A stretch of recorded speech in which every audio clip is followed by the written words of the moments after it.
Good. Okay. Strength or physical strength? Physical strength. Mental strength is downstream from it. I think mental first. Mental strength or physical strength? Physical strength. Mental strength is downstream from it. I think mental first. I think mental strength is the #1 issue in the world right now. I think we need to make our young people mentally stronger. I don't disagree. They're all gym bunnies. They're all piling the weights on, but they don't have it up here. I think that most people are neither. I think that most people have atrophied physically and mentally. And I think that the easiest change that you can do, trying to think your way out of overthinking is like trying to sniff your way out of a cocaine addiction. And you can't really change the mind with the mind. You have to change it with the body first. So going for a walk will do way more for your mood than sitting and thinking about and vacillating about whatever's dealing with you. If I had the choice between a good night's sleep or a hard training session, I would go to the gym because the difference in my mood before and after the gym is way more than before and after a night's sleep. I don't disagree. The two work simpatico together. But for me, if you do not have a physical practice of some kind and you're struggling with mental health, you need to look at the physical side before you look at the mental side. That is the foundation. That's the raw materials of what your mentality is going to grow out of. Okay, so this is really important to understand because I had Jamie Lynn on here, Jamie Lynn Gillette. She's a therapist on my show a couple weeks ago. And I asked her a question. I think I caught her off guard with this. I think any therapist who does not ask you about your diet and exercise routine off the rip when you're depressed should not be a therapist anymore. I think that it's because here's the difference. What he's talking about right here, and this is like Chris Williamson, he's a little bit right of center. He understands it's like physical activity, taking action is always, you can't think your way out of a problem. Eckhart Tolle describes this perfectly in his book, The Power of Now. You can't think your way out of depression. You can't. You can lift your way out. And until you've done it or experienced it or built a business or adopted an animal or did something, then you come to this realization that your physical action, the action you take in this three-dimensional world, that will then affect your neurochemicals. And here's the thing, if you think about it from an evolutionary standpoint, how could it be any other way? How could the evolution have rewarded people who sat there and thought about themselves all day? No, evolution rewarded those who went out and hunted, killed, protected the tribe from predation, built fortifications, and took care of their offspring. That's always the way it would work. So taking action is the reason why my course is called Men of Action. I worship at the altar of action before everything else. And when you do so, you find that all these other things, and it's funny because obviously Chris Williamson's in a lot better shape than Pierce Morgan. When you do these things, you quickly find out it's like, oh, when my default is always to take action, not to think about it. When my default is, oh, I need a day to think about this. When my default is always to take action, and in some cases, violent action. When that is my default, you're always going to end up better in that case. Jocko Willink also has some really great stuff. He talks about this. Violent action taken first. That should be your default understanding. I use this as one of my intro videos on my last Sunday's show. And the reason why I brought it up was because of the default setting of Pierce Morgan, which is, oh, you're gonna fix your mental state first, man. I'm like, how? What are you gonna do? Read more books?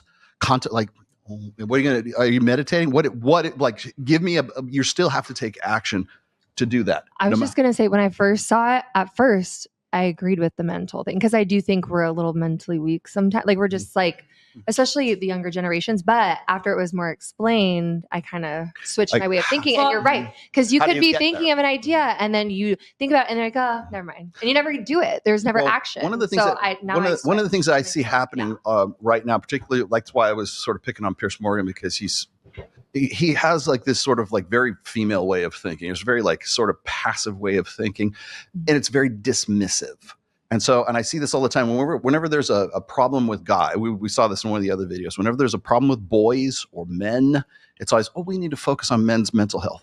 What are you going to do about it? Mm-hmm. We're focusing on it. Okay, great. What's the plan of action? Mm-hmm. Nobody has a answer. All it is just dismiss it. Oh, mental health. Okay, on to the next. And then when we say go throw a football, play pickup basketball with your friends, lift weights, then we are dismissed as being knuckle dragging, just like red pill, mouth breathing, hateful people. No, the reality, if you look at this from an evolutionary standpoint, first principles, the people who took action to protect their tribe were the ones who were rewarded by the most positive neurochemicals. How could it possibly be any other way?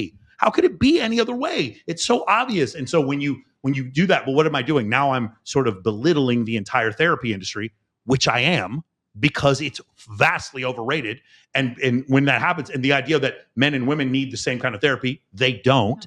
Men are treated like defective women in therapy today. And so therapy for men and therapy for women is different, but taking action is the ultimate therapy. Well, and sex and working out gives you endorphins. Sitting there thinking sex therapist doesn't give you endorphins. I'm gonna But somatic therapy, you know, I was clinically depressed. I'd never been clinically depressed. I had circumstantial depression, and anyone that was clinically depressed, I'd roll my eyes at them. I ran my family. I'd lost a few family members, and I'd be like, what the fuck? Just get it together. And when it hit me, it was like this catatonic paralysis, like that you just can't even get out of bed. You just move. Somatic therapy, so like little movements, getting out, and then I went to like Mont Blanc and I did a like 3-week hike trek, right? But it was that with the blend of somatic therapy, because I could not. You could tell me to journal all day. It's not working. It's not. It's making it worse, in fact, because I'm realizing where I'm falling short. So like fully with you on that from a female perspective as well. I think, and I'm coming from a different standpoint. I didn't say that. I'm actually getting my second board certification right now in psychiatry. So I'm thinking of it from a totally different standpoint. I think a lot of factors people don't take into account is the environment that you're raised in, your life experiences. And the reason why your body does go through those changes is because constantly having those thoughts, your body will naturally say, okay, I need to preserve energy. I'm not going to be doing things. This is what we're constantly thinking about. So naturally the body reacts to what the mind is telling it to do. You might not feel it, but because you're constantly focusing on things that are in the back of your mind that are making you feel depressed, your body will respond to that by shutting down. So I think inverse of what you guys are saying, I think they absolutely go hand in hand, which is why I'm getting my other certifications, because I want to treat people on both ends of it. But I am more so on the end of mentally, you have to be ready to accept those changes before you can go after it. Sometimes going out and working out, that provides a distraction at the time for you to not, because you're so focused on what's this problem, I need to solve this problem. Providing a distraction can kind of help you get away from it for a second so that you can come back and think clearly. So I agree with both. I think they're both needed, but I won't say one over the other. And sometimes you need mental strength to push yourself to do the action. But even doing like rage rituals, like I know this is very esoteric and woo-woo for you, but I did just come back from a Tantra training in Andalusia. So I'm like, but like purging that rage and like men's groups, there is some stuff to that. There's some primal somatic experiencing where it's just, you get to feel it out. You get to put in a very physical manner, and it's very like healing and cathartic, right? Like I think it's a both and as well. Yeah, they have to. Yeah, I do that ritual in the squat rack every Wednesday. Yeah. Hey, I'm just gonna say this: like for most people, most of the time, if you're not suffering from clinical depression, like neurochemical depression, having sex with someone you're very attracted to and going to the gym will make you feel better. I'm sorry who that offends. Especially if you do it. Sorry who that offends. Same day. I'm sorry who that offends. I know it's easier to dismiss me. I get it, but I'm still right. You're right. I cured a lot of depression. Yeah, I've cured a lot of depression. Cured a lot of I cured a lot of You're a healthcare worker. Yes.